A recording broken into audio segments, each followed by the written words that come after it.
এইটো অকণমান হাই ফ্ৰেণ্ড, আজি জুবিনদাৰ জন্মদিনৰ উপলক্ষে আমাৰ ৰঙাদৰীয়া উচ্চতৰ মাধ্যমিক বিদ্যালয়ৰ মামনি গ্ৰুপ তথা মোৰ এটা ডেঞ্জাৰ গ্ৰুপ, এই গ্ৰুপে আমি প্ৰয়াস কৰিছোঁ জুবিনদাৰ বিয়াত মৰমৰ গছ নাহৰ গছ আমি ৰোপণ কৰিম আৰু এই নাহৰ গছৰ দৰে দীৰ্ঘায়ু কামনা কৰিছোঁ জুবিনদাৰ।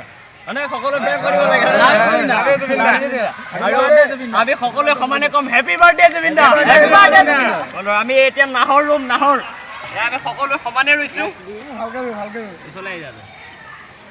এয়া আমাৰ জুবিনদাৰ জন্মদিনৰ উপলক্ষে আমি নাহৰ ৰোপণ কৰিছোঁ। ধুনীয়াকৈ চবেই দিম।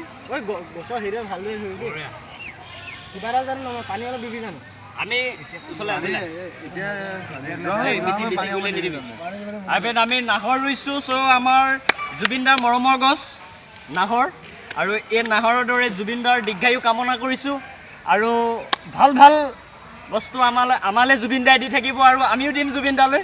আৰু ঠিক তেনেধৰণে আমি আজি ৰঙাদৰী উচ্চতৰ মাধ্যমিক বিদ্যালয় এনেকৈ নাহৰ গছ ৰুই ৰাইজলৈ দেখুৱাব বিচাৰিছোঁ যে এয়াই আমি জুবিনদাৰ জন্মদিন পাতিছোঁ আৰু জুবিনদালৈ সকলোলৈ হেপী বাৰ্থডে।